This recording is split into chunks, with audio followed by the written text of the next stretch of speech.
Bonjour à tous et à toutes. Aujourd'hui, nous allons faire une belle lecture. Les dragouilles tombent 24, les jaunes de Bruxelles. Bruxelles, capitale de la Belgique. Promène-toi dans la ville de Bruxelles et admire les fresques murales consacrées à tes personnages de bande dessinée préférés. Invente ta propre blague dragouille et rends-toi à l'atomium, où un ascenseur te mènera au sommet de l'édifice en tout juste 23 secondes. Prends la pause devant la célèbre mannequin piste et déguste les meilleures frites du monde. Ça donne envie. C'est parti. Je vais vous montrer un peu les images. Donc voilà, c'est très beau. Moi, j'aime beaucoup le style. Monde des auteurs. Bonjour à vous tous.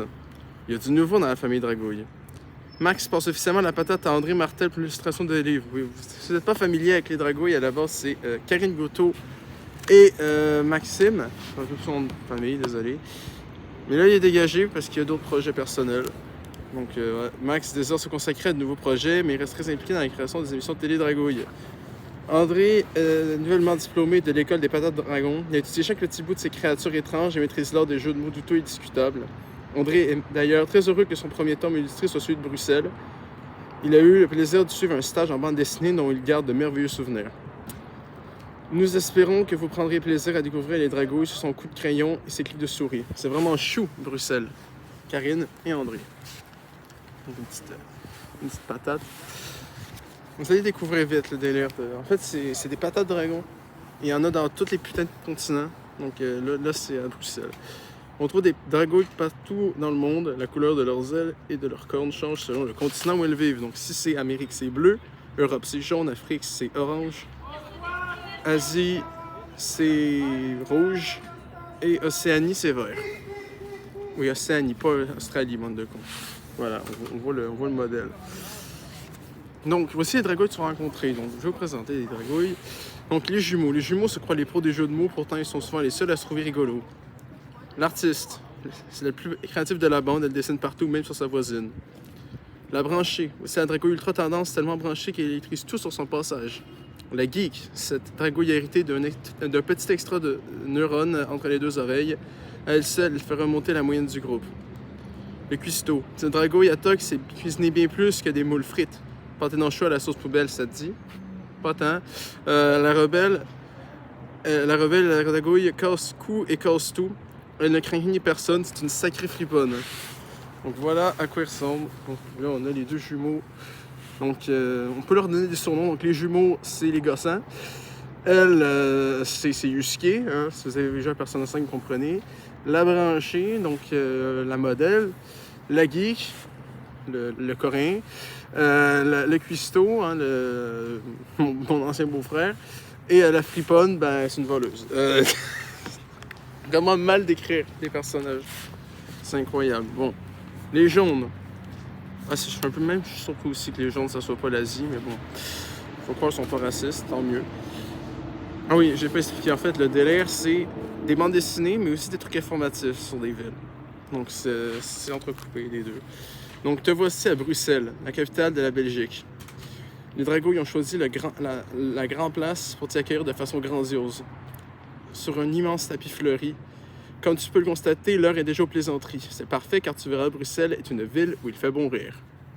C'est assez grandiose comme ça, non? Donc, voilà. Donc, Bruxelles. Faut dire Bruxelles, pas Bruxelles, c'est Bruxelles. Voilà, les Belges sont un peu chiants, des fois. Donc, les jumeaux, les gossins.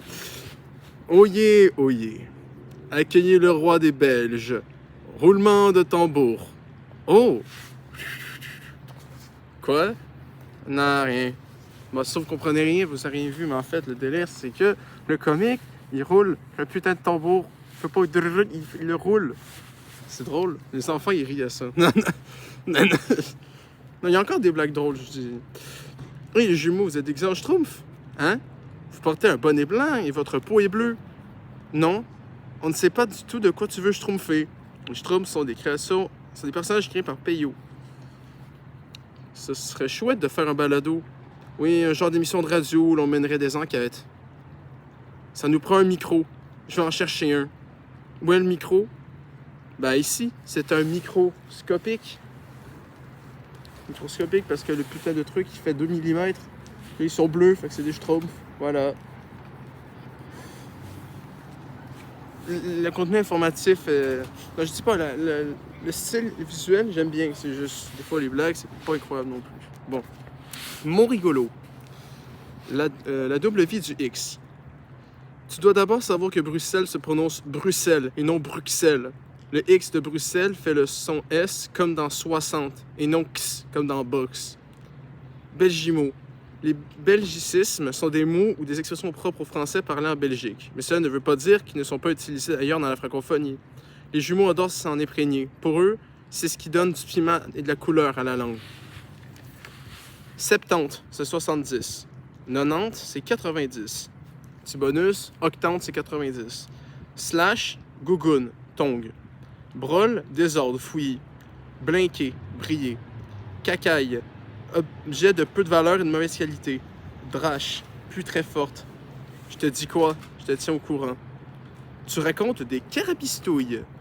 Tu racontes des sornettes, des choses exagérées. Ça te goûte? Ça te plaît? Être dans la bredouille. Dans la berdouille. Être dans la boue. Dans la boue. Oh là là, quel drache! On va être dans la bredouille. Dans la berdouille. C'est pas le temps de mettre une dragouillette dehors. Certaines expressions peuvent avoir un sens contraire. Non, peut-être. Oui, bien sûr. Donc le premier, c'est l'expression et l'autre, c'est la signification. Oui, sans doute. Sûrement pas. Parfois, le verbe savoir s'emploie dans le sens de pouvoir. Tu sais me prêter un crayon? Tu peux me prêter ton crayon? S'il vous plaît. Cette formule pour demander quelque chose poliment peut aussi prendre le sens de voici lorsqu'on tend un objet à quelqu'un. S'il vous plaît peut également vouloir dire je vous en prie ou merci. Ouais, les Belges, vous êtes fucked up. Les Belges utilisent des mots fucked up. Donc voilà, une petite dragouille avec un parapluie. Lui, il se demande pourquoi il dit est-ce que tu sais prêter un crayon? Oui, je pense que tout le monde sait prêter un crayon. C'est juste que bon, voilà, les Belges sont un peu étranges. Magnifique Belgique. La Belgique, c'est 3 régions. Flandre, Wallonie et Bruxelles-Capitale. Les 3 communautés, flamande, française et germanophone, chacune d'elles a sa propre langue et culture. 3 langues officielles, le néerlandais, le français et l'allemand. Donc la région flamande. Communauté flamande, on y parle le néerlandais. Région wallonne, communauté wallonne, on y parle principalement le français. Communauté germanophone, on y parle allemand. Et dans la région Bruxelles-Capitale, la ville de Bruxelles est enclavée dans la région flamande. Enclavée, ça veut dire en plein milieu. Ces 2 langues officielles sont le néerlandais et le français, mais on y parle majoritairement le français. L'Europe à Bruxelles. La ville de Bruxelles est souvent présentée comme étant la capitale de l'Union européenne. C'est parce qu'on y trouve la plupart de ces institutions, dont une partie du Parlement européen et la Commission européenne. La zone où se dressent plusieurs de ces bâtiments est appelée le quartier européen. Ces 12 étoiles symbolisent les idéaux d'unité, de solidarité et d'harmonie entre les peuples d'Europe. Mais qu'est-ce que l'Union européenne? Après la Seconde Guerre mondiale, plusieurs pays se sont regroupés pour créer l'Union européenne. Ces pays ont comme objectif de maintenir la paix en Europe et d'améliorer les conditions de vie de tous les citoyens. Tous les États membres de l'Union européenne utilisent la même monnaie, soit l'euro. C'est pour ça que c'est l'Europe. Euro-Europe. Voilà. Donc là, on a à quoi ressemble la Belgique. Flamande, wallonne, germanophone, la capitale. La capitale en plus gros avec le petit... Voilà à quoi ça ressemble, le drapeau européen. Et le petit dragouille en étoile. C'est royal. La Belgique est représentée par un roi ou une reine. Ce monarque doit être un descendant du premier roi des Belges, Léopold Ier. Depuis 2013, le roi Philippe de Belgique règne sur le royaume. Il signe les lois votées par le Parlement belge et mises en application par le gouvernement. Son lieu de travail est le Palais Royal, situé en plein cœur de Bruxelles. Les jumeaux s'y sont faufilés et ont fait une découverte surprenante. Le plafond et le lustre central de la salle des glaces sont recouverts de 1,4 million d'ailes de scarabées thaïlandais qui produisent de magnifiques reflets. Sublime. Je suis Scarabouche B. L'humour... Non. Ha ha ha. L'humour est partout où l'on pose les yeux à Bruxelles. Nom de magasins rigolos, publicité hilarante, vitrines farfelues, fresques amusantes, etc. Nombreux Belges ont un sens de l'humour qui puise sa force comique dans l'absurde. Ils maîtrisent aussi l'autodérision, qui consiste à rire de soi-même, de ses petits travers ou de ses erreurs. Quelle belle façon de ne pas se prendre au sérieux. Pourquoi tu ris de moi? Je ne ris pas de toi, je ris de moi. C'est bien plus drôle. Aïe, aïe, aïe, ça c'est un peu triste par contre. Donc voilà, hein, le petit scarabée bien mignon. On parle de la Belgique, mais il parle de Thaïlande, hein, de scarabée thaïlandais. Et justement, quand le tombe 22, c'est justement les rouges de Bangkok. Fait que ça tombe bien. Voilà. Aussi ici. Ah, l'artiste, on est rendu à Yusuke. Dans les BD, il y a souvent un vilain qui vient embêter les gentils. Comme le sorcier Gargamel dans les Schtroumpfs. Oui. Nous, personne ne tente de nous anéantir. Ça manque un peu d'action. C'est ce que tu oublies. Non, c'est que tu oublies l'épluche patate maléfique. Non! L'épluche patate maléfique. Hein, s'il est maléfique, c'est qu'il doit puer la Ah, il doit sentir le tabarnache. Ah, ça, c'est sûr. Ça, c'est sûr. Ah, pour les Français, puer le tabarnache, ça veut dire puer beaucoup, en fait. Ah, voilà. Voilà, c'est tellement puant que il y a du verre qui sort, donc ça veut tout dire. Bon, l'artiste. Qu'est-ce que tu fais? Des bulles. Pop, pop, pop. Hé, qu'est-ce qui te prend? Pop. Je transforme tes bulles en onomatopée. Savais-tu que c'est un Belge qui a inventé le saxophone? Je ne savais pas. C'est parce qu'il y a des notes de merde, il y a des notes toutes défoncées, fait que bon. Est-ce qu'il a aussi inventé les bouchons? Voilà, mais c'est sûr que les BD, des fois, c'est moins drôle quand on les monte pas. Donc voilà, hein, il fait du bruit de marde. Est-ce que les Belges ont aussi inventé les bouchons? Je sais pas. Espérons-le pour cette pauvre dragouille qui est en train de devenir sourd. Voilà. Belgique BD. C'est à croire que lorsque les Belges se parlent entre eux, des phylactères apparaissent au-dessus de leur tête. Bon, d'accord, c'est un peu exagéré.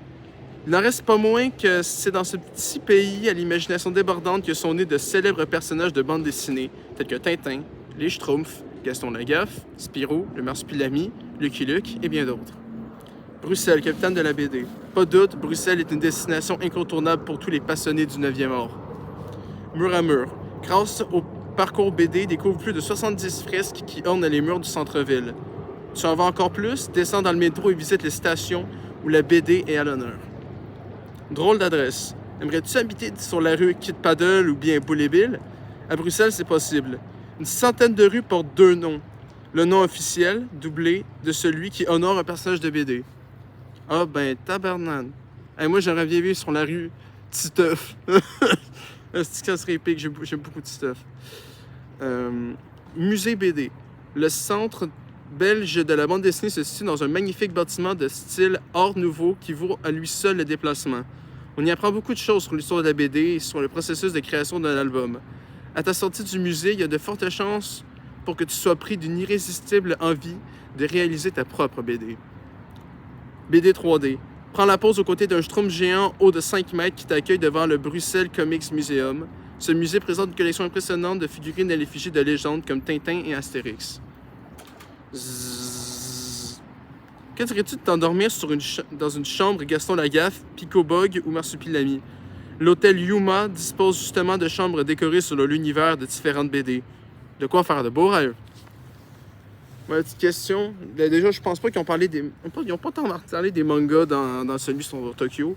Mais je me demande si ça compte aussi comme étant le 9e art, les mangas. Techniquement, c'est de la bande dessinée aussi, mais japonaise.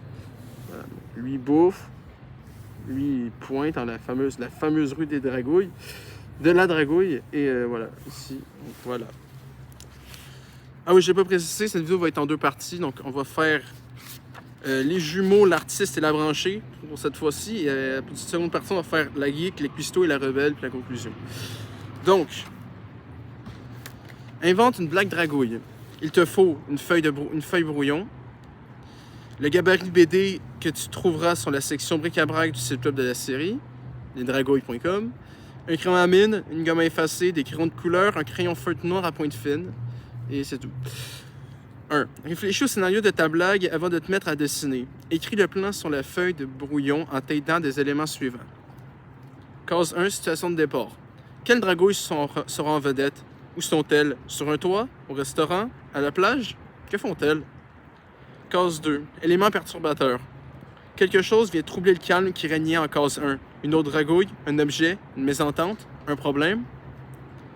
Case 3. La chute ou la situation finale. La résolution du problème qui provoque le ha-ha-ha. Ça peut dire le rire, hein, ça aurait fait pareil. Bonus. Tu peux insérer un jeu de mots dans ta blague. Plus il est exagéré, douteux et approximatif, plus c'est dragouille. Utilise des onomatopées, c'est-à-dire de petits mots qui imitent un son ou traduisent une émotion. Exemple, bang, plouf, birk, i et ouille. 2. Dessine ta blague sur le gabarit BD. N'appuie pas trop fort sur le crayon à mine afin de pouvoir effacer facilement. 3. Écris tes dialogues près des personnages et encercle-les ensuite avec un phylactère, bulle BD. 4. Colorie ta bande dessinée et repasse sur le contour avec le crayon feutre. Ne laisse surtout pas cette bonne blague toute seule. Fais-la lire au plus grand nombre de personnes possible. Bon, là, il n'y a pas grand-chose. Il y a un petit dessin croquis de dragouille avec un crayon. Puis là, il y a une dragouille qui dit l'étape 3, qui parle des phylactères et tout. Mais là, il n'y a pas grand dessin de spécial là-dessus. Potin BD. Le vrai nom d'Hergé, le créateur de Tintin, c'est Georges Rémy.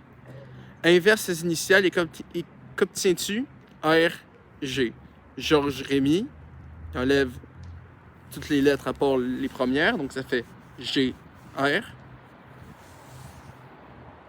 Donc G-G-G-E. R-H-E-R. Et donc là, l'inverse, ça fait R-G, fait que ça fait un truc... Bon, ça fait un truc quand même assez iconique. Lucky Luke, le célèbre cowboy solitaire créé par Maurice, porte un foulard jaune, une veste noire et une chemise jaune. Ça te rappelle quelque chose? Eh oui, ce sont les couleurs du drapeau belge. Passe-moi le schtroumpf. C'est ce qu'a dit l'illustrateur Peyo à son ami Franklin lors d'un repas. En fait, il voulait la salière, mais le mot ne lui venait pas en tête. Les deux compagnons ont continué la conversation en mettant le mot schtroumpf partout. Comme quoi même les trous de mémoire peuvent être inspirants. À la première apparition de Gaston Lagaffe dans le journal Spirou, Franquin... Ah, c'était Franquin, c'était pas Franklin. L'autre, c'était Franquin. Son ami Franquin lors d'un repas. À la première apparition de Gaston Lagaffe dans le journal Spirou, Franquin il avait dessiné les cheveux lisses et portant un nœud papillon. C'est difficile de l'imaginer sans ses cheveux longs, au col roulé vert, son jean et ses vieilles godasses bleues, pas vrai? Le passeport belge est complètement BD. Ce document officiel qui permet de voyager est parsemé d'illustrations, comme celle de la fameuse fusée rouge et blanche de l'album de Tintin « On a marché sur la Lune ». Même les numéros de page du passeport sont dans des phylactères. Lorsqu'on le passe sous une lumière UV, des hologrammes révèlent de nombreux personnages comme Bull et Bill, Blake et Mortimer ou Spirou et Fantasio. Je sais pas si vous les connaissez, mais moi, Mortimer, j'ai absolument aucune idée c'est qui. Hein, donc, si quelqu'un pourrait m'aider, on va aller checker Blake et Mortimer. Je pense que je l'ai bien écrit. Ok, c'est Jean Van Hamme. Ouais, Jean Van Hamme, pas Jean-Claude Van Damme, Jean Van Hamme. Donc, je veux savoir, Blake et Mortimer, c'est... non, ça, c'est des visages de merde. Ah, voilà, c'est... Putain, c'est eux autres. Voilà, je sais pas si vous connaissez ces personnages-là, mais moi, je les connais pas. C'est... Ouais, les autres, je les connais. Je les ai peut-être pas lus, mais je les connais. Voilà, donc là, on a la feuille croquis qui a créé le nom Hergé. Là, on a eu nombre de Lucky Luke avec le drapeau belge au fond. Une dragouille avec l'artiste avec le drapeau Schtroumpf, avec le chapeau Schtroumpf. Le croquis de Gaston Lagaffe et un bout du passeport belge. Ils savent s'amuser, mais je pense que le passeport japonais doit être pas pire aussi. Hein. T'imagines j'imagine des Dragon Ball, des logos de Naruto et tout de One Piece. Ça serait sympathique. Nom d'une pipe. Le surréalisme est un mouvement artistique du 20e siècle qui cherchait à libérer l'imagination de toute contrainte et limite. René Magritte est un artiste surréaliste belge. Dans l'un de ses tableaux les plus connus, La trahison des images, Magritte a peint une pipe sous laquelle il a écrit « Ceci n'est pas une pipe ». Son intention était de démontrer que, même peinte de façon très réaliste, une image de pipe n'est pas une pipe. La preuve, on ne peut pas la fumer. C'est surréaliste. Ceci n'est pas une patate. Voilà, ceci n'est pas une patate, c'est un dessin de patate. Donc le dessin de René Magritte, c'est une œuvre de pipe, c'est pas une pipe. C'est jouer sur les mots, mais non, c'est bien pensé. C'est bien pensé. Bon, dernière partie, la branchée. Je te présente ma nouvelle amie, la taupe. Salut la taupe. Ton amie est très stylée. Merci. Normal, c'est une taupe modèle. Bien sûr, les fameuses taupes modèles. Ça, c'est très commun. Hein? Je suis sûr que son chum, il fait le même job. Voilà. Là, je suis juste ici. Voilà. Ouais, c'est...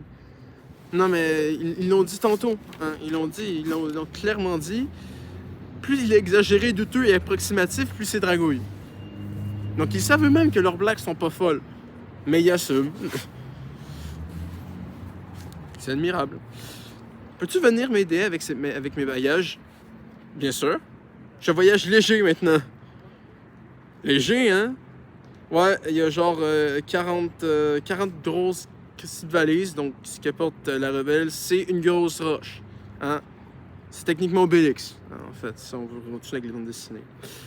Je t'emmène au musée des instruments de musique de Bruxelles. Youpi! Mais avant, révisons un peu. Je prends des notes. Le saxophone, la flûte et la clarinette sont des instruments avant. Et puis, quels sont les instruments après? Bon, ok, j'avoue, celle-là, c'est facile, mais moi, je l'aime bien. Voilà, des instruments avant, mais des instruments après. Les instruments après, c'est la guitare, le piano, le violon, la contrebasse, puis ta mère. Dans ça, moi aussi, même si c'est des blagues encore plus douteuses, c'est pas vraiment meilleur mes blagues. Hein. Voilà, la grosse roche, hein, le bon gros menhir d'Obélix. Pipi infini! Eh oui! Le Mannequin Pis est une célèbre statue fontaine qui se trouve dans la partie ancienne de Bruxelles. Tu constateras avec joie que pour une fois, il ne s'agit pas d'une sculpture érigée en hommage d'un adulte héroïque. En effet, la statue de bronze du Mannequin Pis représente un petit garçon nu qui fait pipi. Mannequin Pis signifie d'ailleurs petit homme qui pisse en irlandais. Sa vessie est vraiment pleine car il fait pipi en continu depuis plus de 400 ans. Je sais pas ce qu'il a bu là en 1624. Je sais pas ce que voilà. Je sais pas ce qu'il a bu en 1624, mais ça devait être hardcore. Vraiment hardcore pour qu'il pisse pendant putain de 400 ans, 4 siècles. Quasiment un demi-millénaire. Il existe plusieurs légendes au sujet de l'origine du Mannequin Pis. L'une d'elles veut que des ennemis aient tenté d'entrer dans la ville en déposant un baril de poudre à canon contre un mur de la cité pour le faire exploser. Un petit garçon nommé Julien aurait découvert la mèche par hasard et uriné dessus pour l'éteindre. Pour le remercier d'avoir sauvé la ville, on aurait érigé une statue à son effigie. Sans chose certaine, le Mannequin Pis est devenu un symbole important de la ville de Bruxelles. C'est quand même le seul mec qui... C'est un gamin, il pisse sur une mèche sans faire exprès, puis on lui fait une statue. C'est quand même épique. Le Mannequin Pis, il mesure 55 cm, 61 avec son socle. Pour éviter le vol ou le vandalisme, la statuette de bronze originale est conservée au musée de la ville de Bruxelles. Il est éco-responsable puisque l'eau se déplace en circuit fermé, le jet d'eau expulsé alimente le prochain pipi et ainsi de suite. L'ordre des amis du Mannequin Pis a pour but de défendre et de promouvoir le célèbre petit pisseur. Pisseur, ouais, c'est original. Une envie partagée. Depuis 1987, le Mannequin Pis a de la compagnie, la Jeanne Képis. Cette autre statue fontaine représente une petite fille nue qui fait pipi accroupie. C'est un petit peu glauque, ça, par contre. En 1998, le Zineképis, une statue fontaine d'un petit chien, est ajoutée au duo. On le voit lever la patte sur une borne pour se soulager sans gêne. Et voici la Dragouillenne Pis. Ok, par contre, je suis intrigué parce que j'avais jamais entendu parler des deux autres. Tu vois, comme quoi on peut apprendre des choses. La Jeanne Képis. Voilà, la Jeanne Képis. Oh là là. Non, franchement, par contre, ça, c'est un petit peu glauque. Autant le petit mec à poil qui pisse, ça va. Mais ça, c'est... Non, je suis pas tant fan. Alors, voilà. C'est plutôt moyen. Je te mets un bannir de YouTube à cause de ce que je viens de regarder, de montrer. Voilà. Zineképis, maintenant. Donc ça doit être moins glauque, ça doit être un peu plus drôle. Là. Un chien qui pisse, c'est toujours drôle, après tout. S'il te plaît. Ah, bon, ça, c'est drôle. Ça, c'est drôle. Le Het Zineke. Voilà. Le chien qui pisse. Voilà. Voilà, le chien qui pisse, c'est quand même plus drôle. Parce que la fille, c'est un peu glauque, je trouve. Premier degré, je trouve que c'est pas très... C'est pas fou. Franchement, on peut laisser tranquille aussi le mannequin pisse. Hein? Ouais, donc là, on a le mannequin pisse. Je pense que c'est à peu près tout à quoi ressemble le mannequin pisse. Là, on a la Dragouillane pisse. Super, parfait. Plus que 4 pages pour maintenant, pour la première partie. Joyeux défilé. Si tu ne sais pas quoi porter aujourd'hui, va faire un tour dans la garde-robe du mannequin pisse. Ce petit garçon à la vessie bien remplie n'est pas toujours flambant nu. Il s'habille plusieurs fois par année et possède plus de 1000 costumes, de quoi lui permettre de changer fréquemment de toilette. Le mannequin pisse reçoit de 20 à 30 nouveaux costumes par an. Ceux-ci peuvent lui être offerts par des associations locales, des équipes sportives ou des gouvernements d'autres pays, dans le cadre de commémorations ou de différentes fêtes. Chaque fois que le mannequin pisse revêt une nouvelle tenue, une cérémonie officielle a lieu. Une fois les derniers ajustements faits par son habilleur, le costume neuf est dévoilé sous les applaudissements d'une foule enjouée. Situé à un jet de pipi de la célèbre statue, la garde-robe du mannequin pisse présente environ 140 tenues de la collection. Ce musée procède régulièrement à un roulement des costumes. Il y en a donc toujours de nouveaux à découvrir. Tu peux voir la collection complète sur le site web de la garde-robe du mannequin pisse. Scout, nageur, joueur de foot ou branché. Voilà. Les lunettes et le petit bandeau. Voilà, c'est sympathique le petit bandeau. Et comme on peut voir, vu que c'est une bande dessinée pour enfants, ils n'ont pas mis de pénis. Ouais. Donc il y a de la pénis qui sort, mais il y a de l'eau qui sort, mais il n'y a pas de... Voilà. Il n'y a pas d'engin. C'est un peu étrange. Mais bon. En même temps, c'est un truc pour enfants, montrer un pénis, ça aurait été peut-être un petit peu moyen. Bon, moustache farfelue. Ah, ça j'aime bien ce thème. Moi, les moustaches, j'aime bien. À Bruxelles, le poil au-dessus de... Merde. À Bruxelles, le poil du dessus de nez, c'est du sérieux. Mais qui sont ces hommes portant un chapeau de paille orné d'écussons et arborant fièrement une spectaculaire moustache?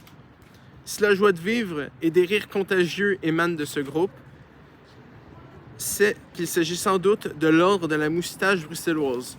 Alors ça doit être un ordre très populaire en novembre, hein, lors du Movember. Chaque année, cette joyeuse confrérie décerne à l'un de ses membres le prix de la plus belle moustache de Bruxelles. Lisse ou touffue, droite ou recourbée, courte ou longue. J'espère que c'est quand même pas trop court. L'important est l'originalité que chacun met dans sa pilosité. La branchée a décidé de soumettre sa candidature. D'après toi, quel style de moustache a-t-elle choisi? Donc, je vais essayer de vous les faire. Donc, il y a une moustache avec les deux trucs comme ça. Voilà, comme ça. Il y a une moustache, la même chose, mais un petit peu moins. Il y en a une autre, c'est complètement en bas. Il y en a une qui c'est très recourbé. Bon, ok, regarde, ça va être mieux de la montrer. Mais on en a beaucoup de styles. Hein? J'aime beaucoup genre celle-là, puis celle-là. Ces trois-là, ils sont vraiment nice. Ils sont vraiment originales. Par contre, est-ce que je vais réussir à les faire? Ça, c'est probablement pas. Parce que moi, ma moustache est bien normale, elle est bien ordinaire. Par contre, ma barbe, franchement, si un jour ma barbe est longue, je vais être content. Donc voilà, donc on a lu 43 pages. C'est très bien. On va être rendu à la geek et après, voir le cuistot et la rebelle. Donc on a lu 43 pages sur 81. Fait que c'est à peu près la moitié. Donc c'est exactement ce que je voulais. Donc j'espère que vous avez aimé la première partie de la lecture des Dragouilles jaunes de Bruxelles. Et je vous dis dans pas longtemps pour la seconde partie qui va être tout aussi intéressante. Donc je sais que c'est satisfaisant, mais ça finit maintenant. Et oui, à 5 secondes près. Ça dure une demi-heure.